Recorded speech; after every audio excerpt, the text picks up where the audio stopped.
Hi.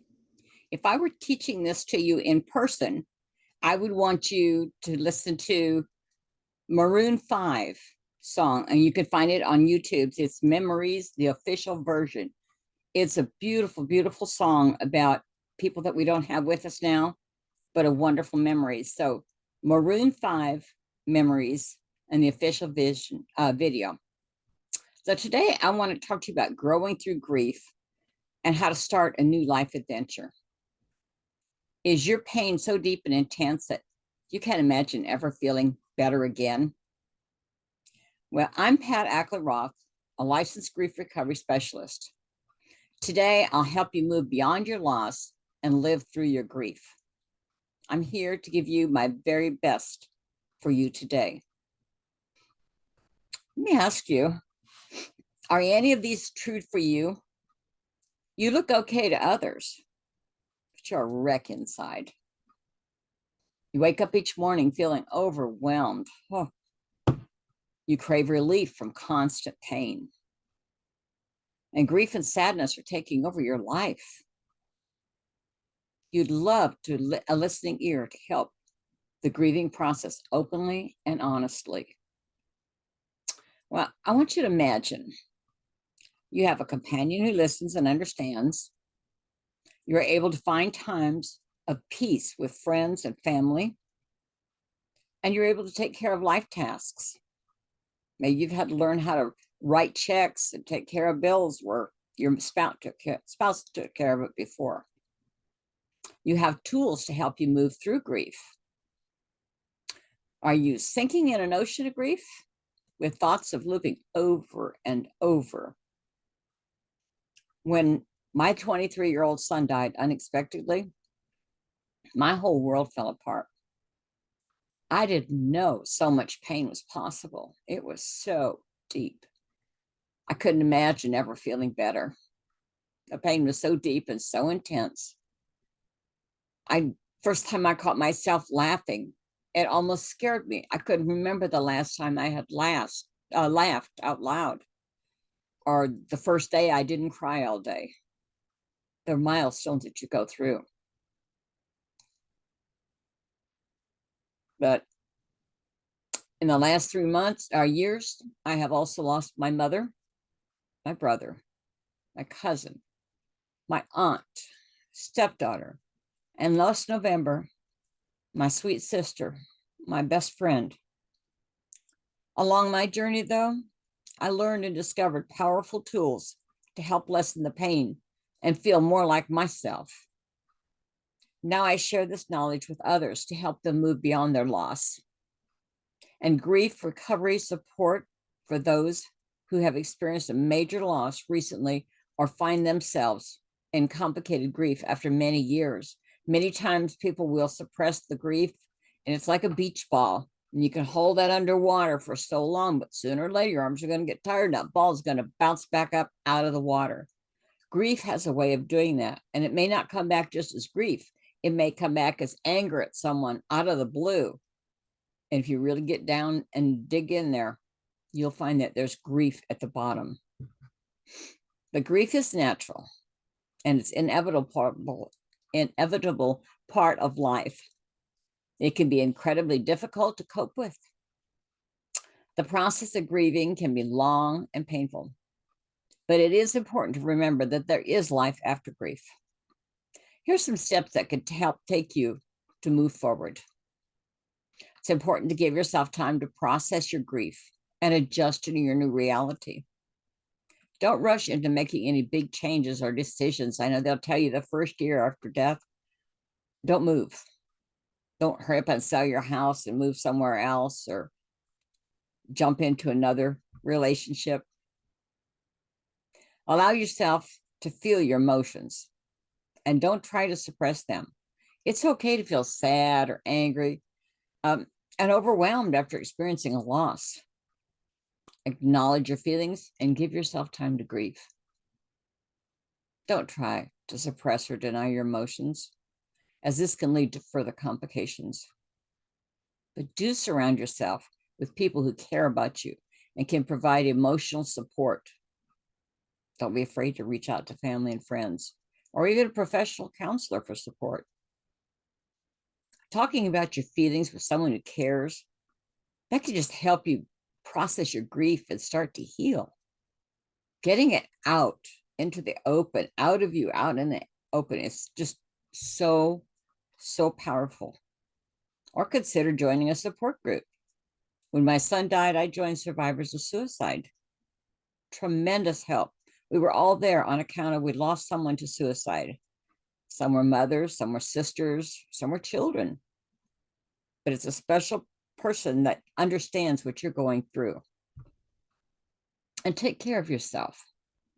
Make sure that you're taking care of yourself physically, emotionally, and mentally. Get enough sleep. Eat well. And exercise can also be a great way to cope with grief and improve your mental health. Engage in activities that help you to relax and recharge, maybe going to a movie with a friend, just walking on the beach there in the water. I love that. To me, that's really good therapy. And find ways to honor your loved one. Consider creating a memorial or participating in an activity that's important to your loved one. This can help you feel connected to them and honor their memory. My husband was a member of the Kiwanis Club. The Kiwanis Club does things for kids. Every meeting that they would have, he would bring dollars in, and a dollar bill has a letter on it. Well, the ones that say K, they would collect. And at the meeting, they would throw their K dollars into the pot. I have continued to collect K dollars and send in to the group that John belonged to. It's one way of honoring him. I would love to have had a scholarship or something, but I don't have the money for that. But this is something small that I could do in honor of him. And I know that would make him happy. But set goals, realistic goals for yourself that are achievable and manageable. Setting small, achievable goals for yourself can help you regain a sense of purpose and control after loss. Might be as simple as getting the car washed, cleaning the garage. It doesn't have to be anything major. But it could be something as simple as taking a walk every day or reading a book. It can help you regain a sense of control and direction in your life. So try new things and explore new interests. Focus on personal growth and self-improvement. It can make you really rethink about how you've looked at life, and it will, because the rug has been pulled out from under you. This can help you discover new passions and find meaning and purpose to your life. You know, if your grief has made you reevaluate your life, and mine did, consider making changes that align with your new priorities and values. This could involve changing your career, moving to a new place, or making other lifestyle changes. Remember, everyone's journey through grief is unique, and there's no right or wrong way to experience it. Be patient with yourself and trust that time and support, you can move forward and experience life after grief. So you may wonder, how long does grief last? The grieving process is a normal part of life, but the way in which it's experienced is unique to each person. So there's many factors that will influence the intensity and the duration of the grief. The conditions of the death, the inner resources of the grieving person. Some people have a faith that helps them through it, some don't. Some might have family around, some might not. The nature of the relationship with the deceased and the presence of quality support network. Many people go through grief and they have no one to turn to. Whatever the nature of the grief experienced, you can be certain that it will be long. I don't mean to sound doom and gloom, but it is real. It's essential to give yourself time to go through that grieving process and accomplish the grieving work that accompanies it. It would be wrong to expect a particular timeline to complete the grieving process. This would be a result of misunderstanding in the dynamics of psychological healing that's at work. I know when Elizabeth Kubler-Ross wrote on death and dying, and they talked about the stages of death, the Institute, the media turned that around and turned that into the stages of death, of grief. There are no stages of grief. The stages of death are the things that happen up until the time of the death of the person. So there's different phases that you will go through.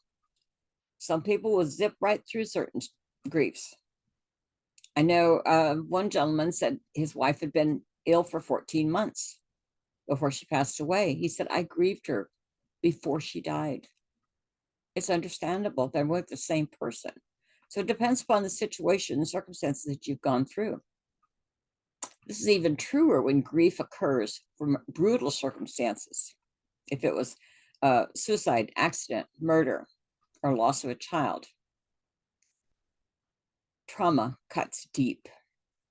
The pain can be so intense that it takes a long time to rebuild and to heal that inner wound that's stemming from the detached link with that loved one. I know my son, I lost to suicide. It was so very deep. It still hurts. I can give you a few time references to define the duration of mourning, but the ranges are dependent on so many factors. I specify that these are only averages. They don't have an absolute value, and you must receive them with a lot of caution. As already specified, mourning is unique to each person. I keep repeating that. I really, really need to get that across. As a general rule, we could say that it takes between 1 to 5 years to find a less painful life after the death of a loved one. 2 to 2.5 if you lost your spouse. 4 to 5 if you lost a child. 1 to 1.5 years if you lost a parent. Notice the child is the longest one, then a spouse, and then a parent. I've heard the saying that if you bury your parents, you bury your past. If you bury your children, you're burying your future. If you bury your mate, you're burying your present, your now.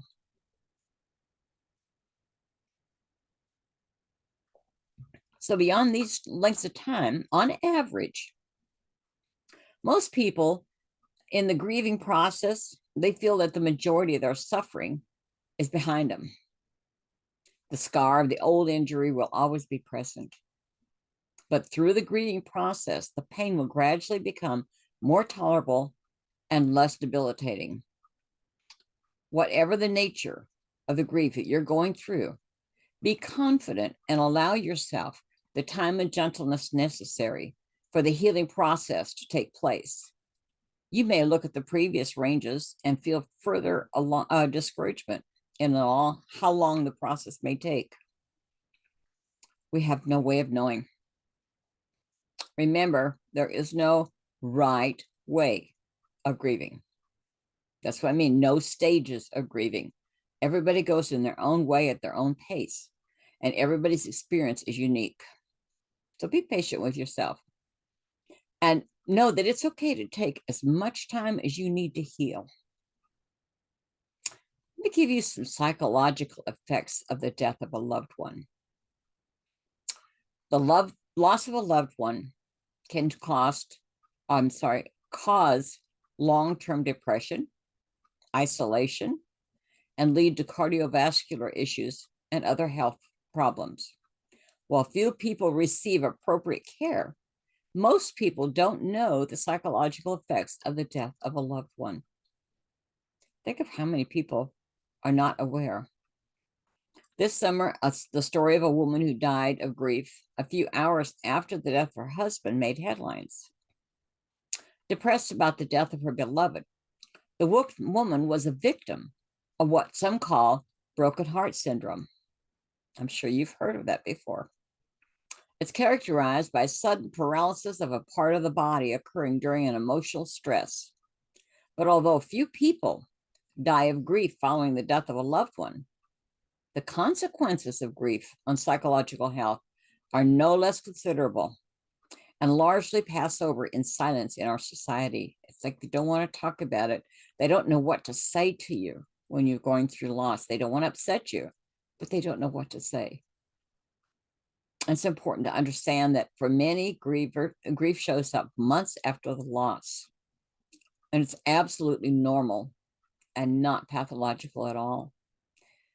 Western culture tends to value speed, efficiency, and immediate results. But culturally, the preconceived ideas that we have about mourning tend to make a person who's grieving think that he or she is sick. I just can't help but think about how things have changed through the years. You didn't even talk about it. You never talked about the person afterwards, even. Things have changed, and I'm so glad.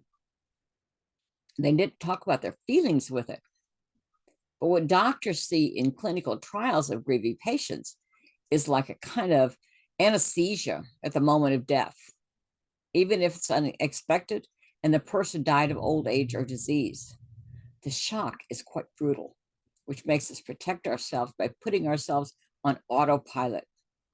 This is how we manage to organize funerals, continue holding normal conversations, and even functioning at work. After the initial shock wears off, our mind's next psychological step is to search for the other person, moving forward as if he or she still exists, because we're still mindful of his or her voice, smell, photos, and clothes. All of this protects us from the absence of knowing that they're not there anymore. The next phase, which is the longest and most painful, comes a few months later, and it's often that of depression. We continue to have affection for the person, but their absence becomes so real and so cruel, and it's like it just hits you in the face. At first, you're in a widow's fog, and you can't think clearly. Or some people will be real happy and jolly at first, and they're putting on their Academy Award act.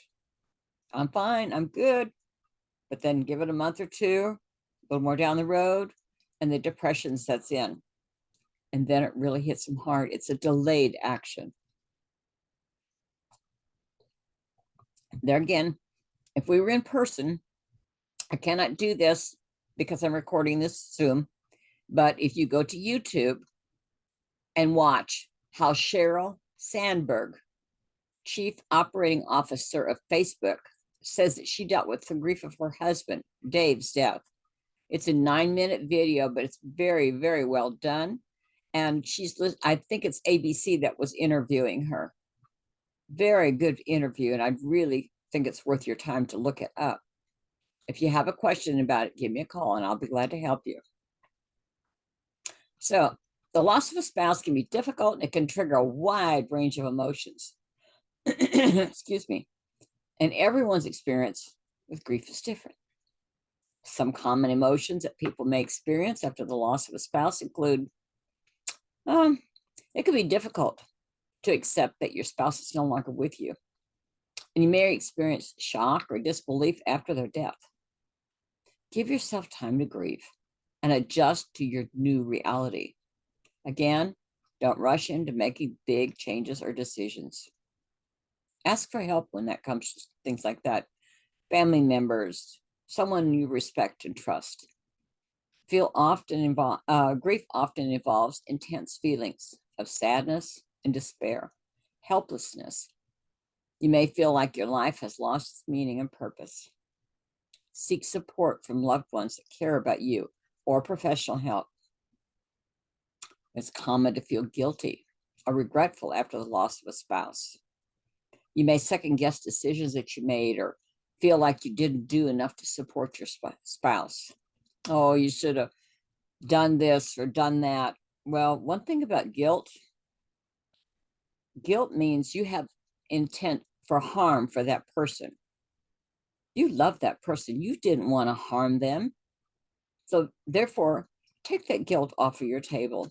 Put it back in the dictionary. You did all you possibly could with what you had to work with from where you were. That's all we can do. Just do our best.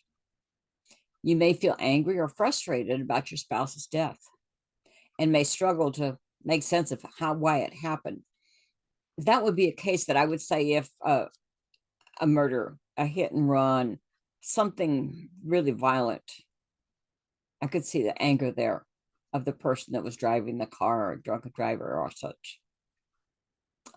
Losing a spouse can leave you feeling lonely and isolated, even when you're surrounded by others. I understand. I couldn't tell you who all was at the funeral. I was around a whole bunch of people for my husband. I couldn't tell you who was there. You're just in a fog. And grief can trigger feelings of anxiety and fear about the future. You may worry about how you'll cope without your spouse or what the future will hold. You may have financial worries. You may have depression worries. Seek your doctor. It's a temporary fix to have an antidepressant medicine. But the bottom line is you need to get to the problem and be able to open up and talk about it and feel your emotions. That's what's the problem. The medicine is just a blanket to cover it up. We don't want to sweep it under the rug. We want to deal with it and then go on and live. In some cases, people may feel numb or detached after the loss of the spouse. I know I did. This can be a way of protecting yourself from overwhelming emotions. Even though I knew my husband was sick, I knew I was going to lose him.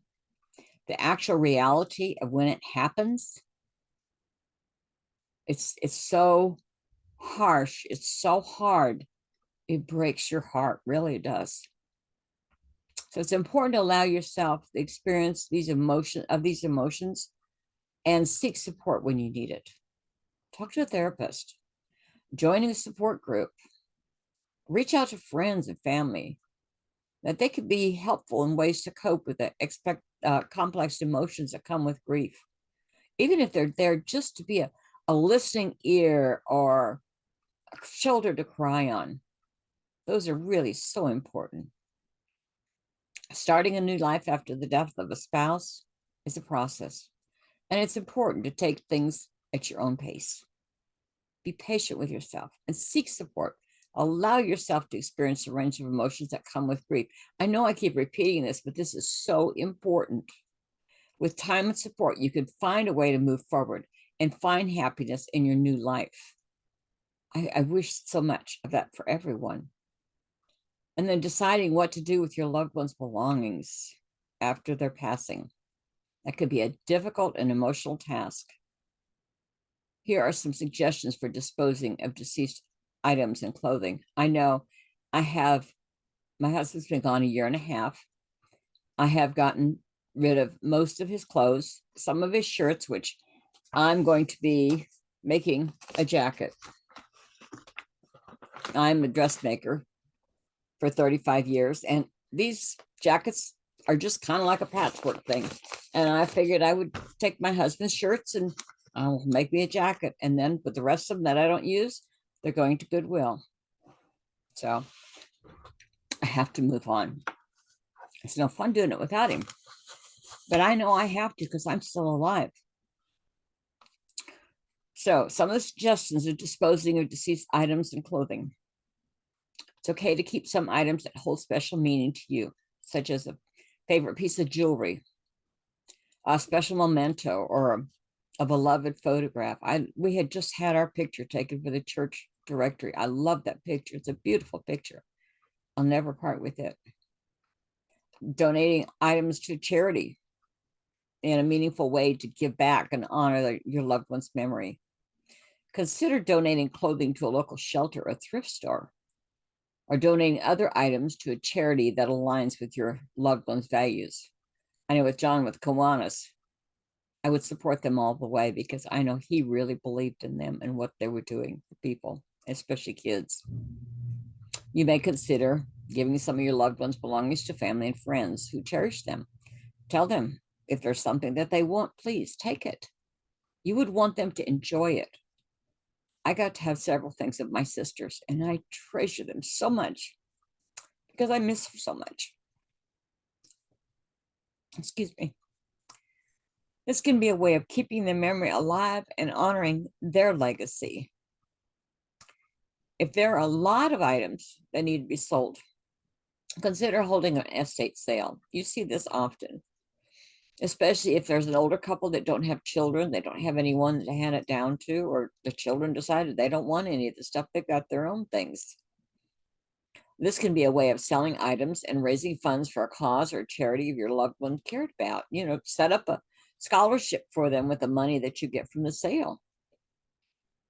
If some of the items can't be donated or given away, consider recycling or disposing of them responsibly.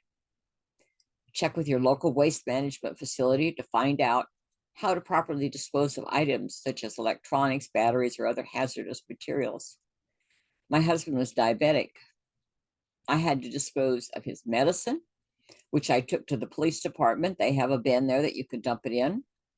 But his needles for his diabetes, I had to take to the dump. I had to put them in the red containers. I can't think of the name of them right now. You'll know what I'm talking about. But the square, hard plastic ones, and all the needles were in there, and getting rid of all those. Ultimately, the decision of what to do with your loved one's belongings is a personal one. It's important to take your time and do what feels right for you and your family, especially if you have children still at home. It's also okay to ask for help or support from friends, family, or professional if you need it. Now, some people think a quilt can be a beautiful way to honor the memory of a loved one who has passed away. I have my grandmother's quilt. I have my grandfather's quilt. I have my mother's quilt. My children's baptism blankets. Those are important things to me. It makes me feel connected to them. I'm sorry, I'm very sentimental. No, I'm not sorry. I'm glad I'm that way. Consider using fabrics that were meaningful to your loved one or that evoke memories of them. I can look at my grandmother's quilt. I can remember seeing her wear that dress and that apron, and it brings back those memories. And she died when I was in 8th grade, but I can still remember that. For example, you could use their favorite colors, fabrics from their clothing, or fabrics that reflect their hobbies or their interests. Incorporating photos of your loved ones into a quilt, and I've seen this done well done, very neat. That could be a powerful way to keep their memory alive, especially special occasions that you celebrated together, Christmases or birthdays. You could use transfer paper to print photos on fabric, or you could create photo transfer blocks, sew them into the quilt. The quilts can include a variety of symbols that represent different things. For example, you could include hearts, crosses, or angel's wings to represent your loved ones' love and spirituality. Consider adding personal touches to a quilt, such as hand-stitched messages or quotes or special mementos. The pattern you choose for the quilt can also be meaningful. For example, you could choose a pattern that reflects your loved one's favorite hobby or that represents their personality.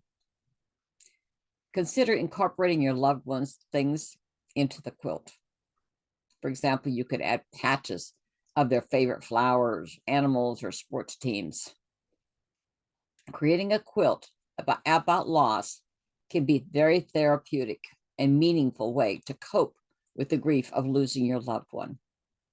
It can serve as a tangible reminder of their memory and a symbol of the love and connection that you shared. One thing I do as a dressmaker of 35 years, I've made many memory bears for people. They're special teddy bears that are made out of the clothing of the belongings of the loved one that's passed away. And I have embroidered or scanned and embroidered their names or their dates. One gentleman had a very definite back slant to his handwriting. I scanned the handwriting, stitched it out, and on the bears was his own handwriting. It was really neat. So many things you could do. If not bears, you can make pillows. I made a memory vest for someone one time. It's very, very rewarding. And something that they can't buy that in a store. It's something very special. Memory bears can be a source of comfort for people who are grieving the loss of loved ones. They offer a tangible way to hold on to memories and provide a physical reminder of the person that's passed away. The tangible is something you can physically touch and hold close to you. They can be made of a variety of materials, including clothing, blankets, or other personal items that belong to your loved one. This can make them even more meaningful and special. They can be personalized in a number of ways, including by adding names, dates, and special messages, like I did with the embroidery. They can also choose the fabric and colors that you want to use to create a bear that's really unique. And you can choose to have a memory bear made by a professional. Ta-da! Or you can make one yourself if you're feeling very crafty. There's many tutorials and patterns available online that can help you create a beautiful and meaningful bear. They can be passed down through generations as a way of keeping the memory of a loved one alive. They can be cherished and treasured by family members for years to come. I had one that I did 4 bears, and it was the mother's wedding dress. And this was being handed down to the grandchildren and the great-grandchildren. It's a wonderful, rewarding way to do something for someone, to honor them and their family. Overall, memory bears can be beautiful and comforting way to honor life and the memory of the loved one that passed. They offer a tangible way to hold on to memories and provide a source of comfort during difficult times. Sometimes you just want to take that bear and just hug it and cry. But then after a certain period of time, the thought of dating comes up. Some people will be more willing to date early. Some people won't.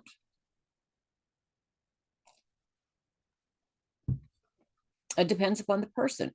It depends upon how you're dealing with your grieving. If you grieve with it well, you might be ready to move on. Some people, it doesn't take them long at all to go through the grieving process. And like I said, the one gentleman, he grieved his wife before she died. Within a year, he was dating, and that was healthy for him. Excuse me. So grief is complex and individual process. There's no set timeline for when you should start dating again. It's important to give yourself the time and the space that you need to grieve and heal before considering a new relationship. You have to deal with that emotion, or you carry that baggage into the new relationship, and it doesn't work. When you start dating again, be open and honest about your past and your feelings.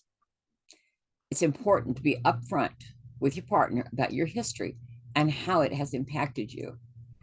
And if this person knew your mate, and you can openly talk about your mate, possibly they've lost their mate too. You can both openly talk about your mates. It's not a threat, it's a comfort. If you find yourself that you can't talk at all about your mate, that might be a red flag. It's natural to compare your new relationship to your past relationship, but try not to let it consume your thoughts. It's not fair to the new person. I said my husband was not perfect, but he was perfect for me. But he had his faults too. But I would do it all over again. Each relationship is unique and should be approached as such. Make sure that you're taking care of yourself, though, emotionally, physically, and mentally. Engage in activities that you enjoy. Might be just going to a movie, or going for bike rides, or going dancing. Practice self-care. Maybe you guys want to go together out, start walking, physically feel better, or horse riding. And seek support from friends and family or a therapist as needed. If you've got friends that do things in a group like I did, we'd go to dances, and I never felt like the odd man out. They were my friends. They loved me and they supported me. But communication is the key in any relationship, especially when you're dating after losing a spouse. You have to be open about your needs. You have to know what it is you're looking for. Know your expectations and know your feelings, and don't be afraid to say your feelings. Allow your partner to support you through the grieving process and respect their feelings as well. Maybe they have gone through a loss too, and you can support each other. I know one gentleman that met his current girlfriend at a grieving counseling. They had both lost their mates. Right away, they had something in common, and they are a happy couple now. I'm so happy for them. Remember that everyone's experience with grief is different. I know I keep saying this over and over again. I can't emphasize it enough. It's all different. Don't judge yourself by the way someone else goes through it or how fast they go through it.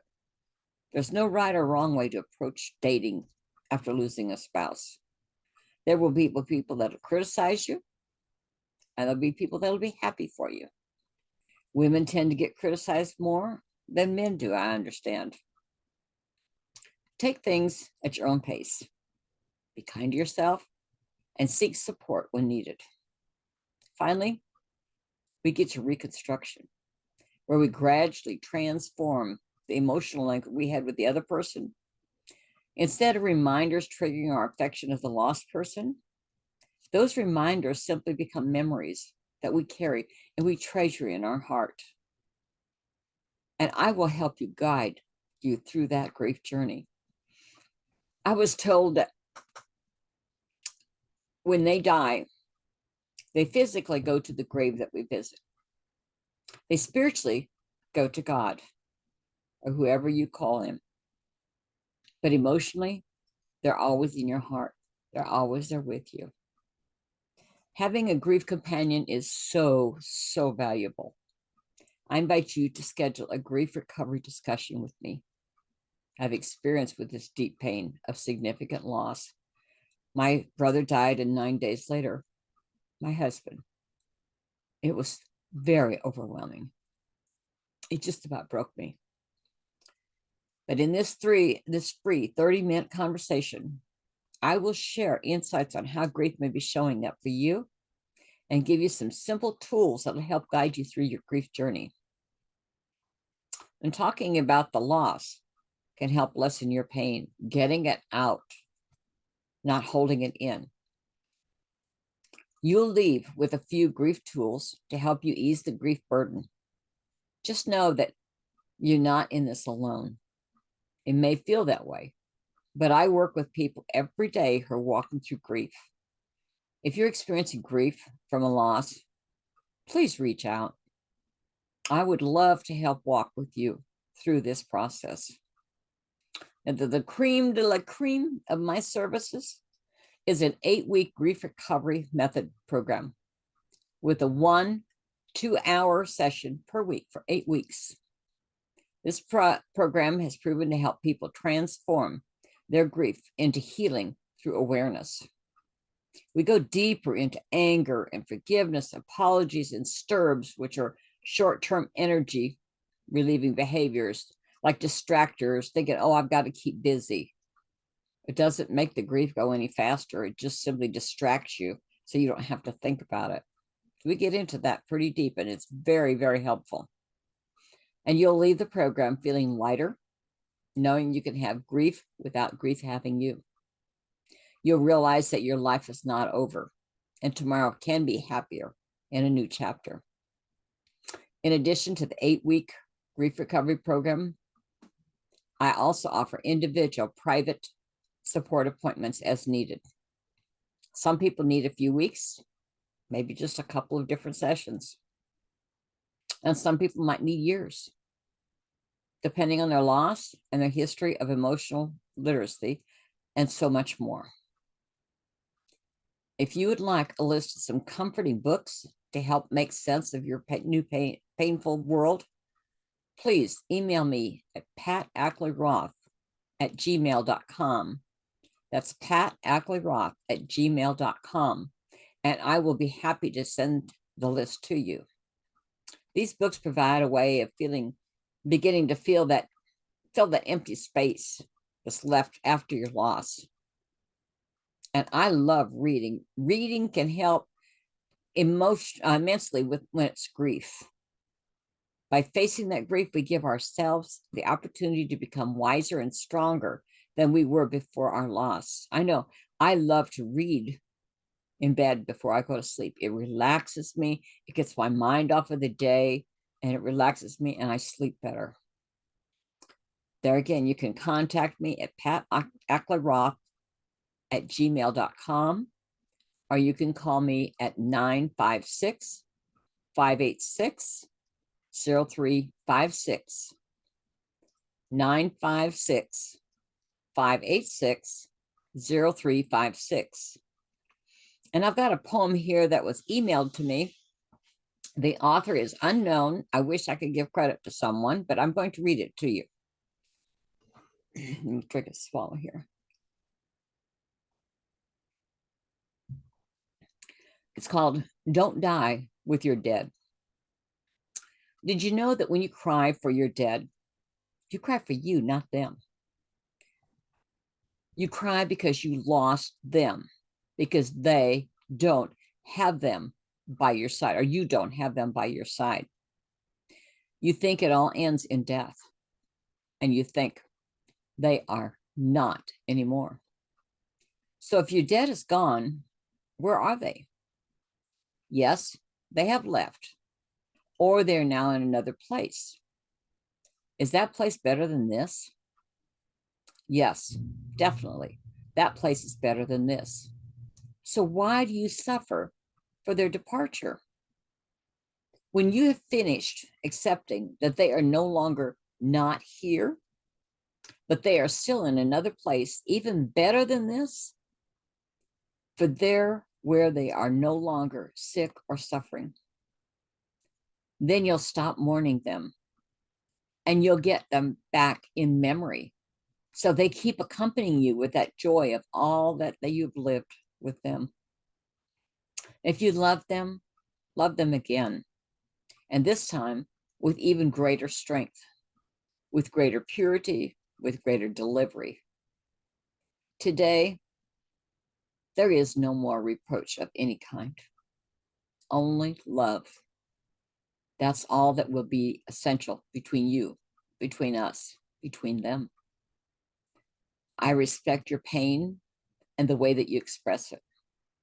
I know you cry and you will cry without comfort. But today I say to you, don't die with your dead. Remember, we are only we're only seeing one side of the coin. We are not looking the other way. We are not seeing the wonderful place of light where they stand. What if we start seeing death as a second birth? Second birth that we'll all go through. Don't die with your dead. Honor them by living your life as you would have wanted as they would have wanted you to do. Let them transcend, and you keep living. Author unknown. Think of it, if you had died and not them, they would have wanted you to go on and be happy. I didn't say that right, did I? If I had died and my husband had not, I would want him to go on and be happy. I wouldn't want him to be sad and lonely. I want him to be happy. So let's be happy for them. And one of the other things that I would play if you were here in person, I can't do it because that's copyrighted, but there again on YouTube, Brighter Days. It's a video by Blessing Offer. Brighter Days by Blessing Offer. That's OFFOR. It's like a 3.5-minute video. It's so well done.